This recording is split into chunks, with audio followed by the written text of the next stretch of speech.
राधे राधे। आज हम ऋषि पंचमी व्रत की कथा सुनेंगे और ऋषि पंचमी व्रत क्यों किया जाता है इसके बारे में जानेंगे। भादो महीने के शुक्ल पक्ष की पंचमी को कश्यप ऋषि की जयंती मनाई जाती है। इस दिन सप्त ऋषियों की पूजा की जाती है। इस दिन महिलाएं परिवार की सुख समृद्धि के लिए व्रत रखती हैं। इस दिन ऋषि पंचमी की कथा सुनी जाती है। कहा जाता है कि यह व्रत रजस्वला दोष से शुद्ध होने का व्रत है। तो ऋषि पंचमी की कथा इस प्रकार है।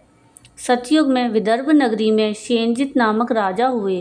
वह ऋषियों के समान थे। उन्हीं के राज्य में एक कृषक सुमित्र था। उसकी पत्नी जयश्री अत्यंत पतिव्रता थी। एक समय वर्षा ऋतु में जब उसकी पत्नी खेतों के कार्यों में लगी हुई थी तो वह रजस्वला हो गई। उसको रजस्वला होने का पता लग गया, फिर भी वह घर के कार्यों में लगी रही। कुछ समय बाद वह दोनों स्त्री पुरुष अपनी अपनी आयु भोग कर मृत्यु को प्राप्त हुए। जयश्री तो कुतिया बनी और सुमित्र को रजस्वला स्त्री के संपर्क में आने के कारण बैल की योनि मिली। क्योंकि ऋतु दोष के अतिरिक्त इन दोनों का कोई और अपराध नहीं था, इसी कारण इन दोनों को अपने पूर्व जन्म का समस्त विवरण याद रहा। वे दोनों कुतिया और बैल के रूप में उसी नगर में अपने बेटे सुचित्र के यहाँ रहने लगे। धर्मात्मा सुचित्र अपने अतिथियों का पूर्ण सत्कार करता। अपने पिता के श्राद्ध के दिन उसने अपने घर पर ब्राह्मणों के भोजन के लिए नाना प्रकार के भोजन बनवाए। जब उसकी स्त्री किसी कार्य के लिए रसोई से बाहर गई हुई थी तो एक सर्प ने रसोई की खीर के बर्तन में विष वमन कर दिया।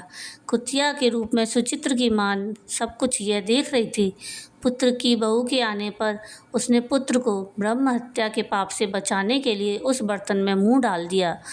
सुचित्र की पत्नी चंद्रवती से कुतिया का यह कृत्य देखा न गया और उसने चूल्हे में से जलती लकड़ी निकाल कर कुतिया को मारी।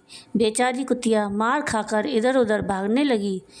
चौके में जो जूठन आदि बची रहती थी वह सब सुचित्र की बहू उस कुतिया को डाल देती, लेकिन क्रोध के कारण उसने वह सब भी बाहर फेंक दिया। सब खाने का सामान फेंकवा कर बर्तन साफ करके दोबारा खाना बनाकर ब्राह्मणों को खिलाया। रात्रि के समय भूख से व्याकुल होकर वह कुतिया बैल के रूप में रह रहे अपने पूर्व पति के पास आकर बोली, हे स्वामी, आज तो मैं भूख से मरी जा रही हूँ। वैसे तो मेरा पुत्र मुझे रोज़ खाना देता था, लेकिन आज उसने मुझे कुछ नहीं दिया। सांप के विष वाले खीर के बर्तन को ब्रह्म हत्या के वैसे छूकर उनके न खाने योग्य कर दिया था। इसी कारण बहू ने मुझे मारा और खाने को भी नहीं दिया। तब वह बैल रूपी उसका पति बोला, हे भद्रे, तेरे पापों के कारण तो मैं भी इस योनि में आ पड़ा हूँ और आज बोझा ढोते ढोते मेरी कमर टूट गई है। आज मैं भी खेत में दिन भर काम करता रहा।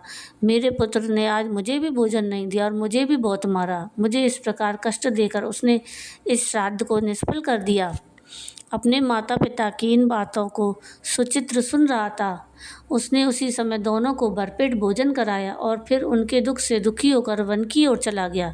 वन में जाकर ऋषियों से पूछा कि मेरे माता पिता किन कर्मों के कारण इन नीच योनियों को प्राप्त हुए हैं और अब किस प्रकार उनको छुटकारा मिल सकता है। तब सर्वोत्तमा ऋषि बोले, तुम उनकी मुक्ति के लिए पत्नी सहित ऋषि पंचमी का व्रत धारण करो और उसका फल अपने माता पिता को दो। भादो महीने के शुक्ल पक्ष की पंचमी को मुख शुद्ध करके मध्याह्न में नदी के पवित्र जल में स्नान करना और नए रेशमी कपड़े पहनकर अरुंधति सहित सप्त ऋषियों का पूजन करना। इतना सुनकर सुचित्र अपने घर लौट आया और अपनी पत्नी सहित विधि विधान से पूजन व्रत किया। उसके पुण्य से माता पिता दोनों पशु योनियों से छूट गए। इसीलिए जो महिला श्रद्धापूर्वक ऋषि पंचमी का व्रत करती है वह समस्त सांसारिक सुखों को भोग कर बैकुंठ को जाती है। और अगर आपको मेरी ये वीडियो पसंद आई हो तो प्लीज़ इसको लाइक कीजिएगा, शेयर कीजिएगा और मेरे चैनल को सब्सक्राइब कीजिएगा। और आपको ये कथा कैसी लगी ज़रूर बताइएगा। राधे राधे।